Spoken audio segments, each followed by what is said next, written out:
उत्तर प्रदेश के आगरा में दयालबाग के 4 गाँव में मकान बिकाऊ के पोस्टर लगे हुए हैं। भूमाफियाओं से परेशान होकर लोग पलायन को मजबूर हैं। सिकंदरपुर, लालगढ़ी, मनोहरपुर और नगला तलफी के ग्रामीण पलायन को मजबूर हैं। ग्रामीणों ने राधा स्वामी सत्संग सभा के पदाधिकारियों पर भूमाफियाओं का आरोप लगाया है। गाँव में लगाए हैं घर बिकाऊ के पोस्टर। ग्रामीणों का कहना है जब कोई मदद करने को तैयार नहीं, फिर गाँव में रहने से क्या फायदा है।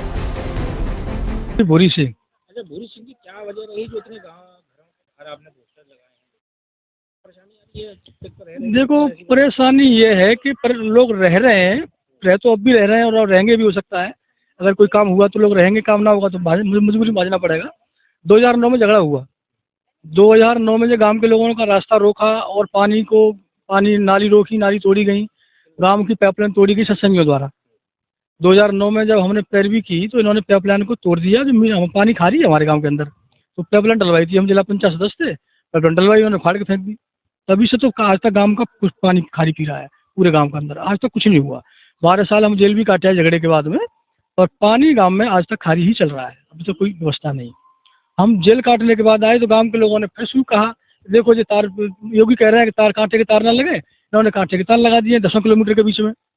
फिर पोइया घाट पर शमशान घाट बना हुआ है हमारे पास, पूरे कम से कम 10 गाँवों का शमशान घाट है, कॉलोनी अभी अंदर, और यही पोइया घाट रह गया साथ शमशान घाट। तो उसको घेरने के लिए इन्होंने प्लानिंग शुरू कर दी और वो घेर लिया, कब्जा कर लिया। और जब हमने ज्ञापन दिया, प्रशासन ने कार्रवाई शुरू की, मान लिया कार्रवाई शुरू की, भीड़ तोड़वाए और ग्राम सभा को मुक्त कराने की कोशिश की, तो इन्होंने पुनः उस पर कब्जा कर लिया। तीसरे दिन प्रशासन आया तो इन्होंने एक राय होकर पुलिस प्रशासन पर पत्रकारों पर, बंधुओं पर हमला कर दिया। उस हमला में इसलिए दुर्भाग्य माना जाता है कि गांव का, हमने कई ऐसी अखबारों में पढ़ा है कि गांव के एक आदमी ने कोई गलती की है तो पूरा गांव पिटा गया है, पूरे गांव में लाठी चली है पुलिस की, पूरे गांव को सील कर दिया गया, पूरे गांव को घेर लिया गया।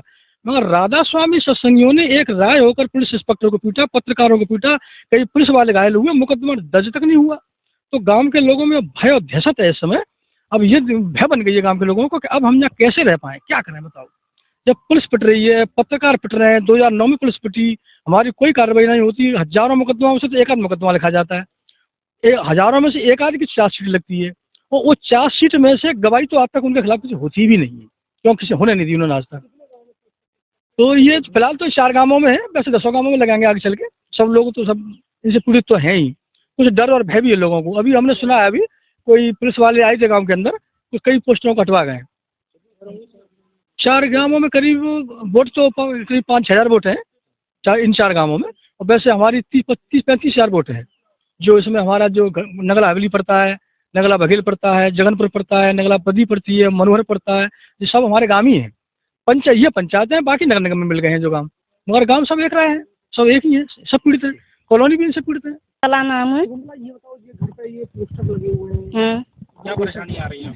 ये परेशानी आ रही है कि रास्ता को बंद कर देते हैं और हमारे झगड़ा करते हैं, जे सत्संगी तक हैं, ये कर देते हैं। और हमारे बालक अंदर डर लगा तो हमारे बालक ने रोक दें, एक आध दिन रोकी दें बालक हमारे, और हमने मारपीट का डर लगता है कि हम मारपीट नहीं करते हमारे साथ में। और देखो हमारे बच्चा जाते हैं अवेर से, तो से आमत हैं, ड्यूटी पे जामत हैं वे, तो हमको ये लगता है कि मारने एक आध दिन घेरी ले हमारे बच्चा। बताओ हम क्या करें, मजबूर हैं कि तो हम तो जाएंगे। हाँ, बह हुई थे हम, देखो पुलिस वाले ने मार लगा दी, तब भी कुछ नहीं हुआ उनका। हाँ, हमारी बेटी की शादी हुई और यहाँ पे सब आए गए यहाँ की और फैट कर दी है। सत्संगी को नहीं बेचेंगे हम, कोई भी ले लो, जिसी को बेच देंगे हम बहुत मजबूर हैं। हम यहाँ पे निकल चाहते हैं, हम निकल जाएं।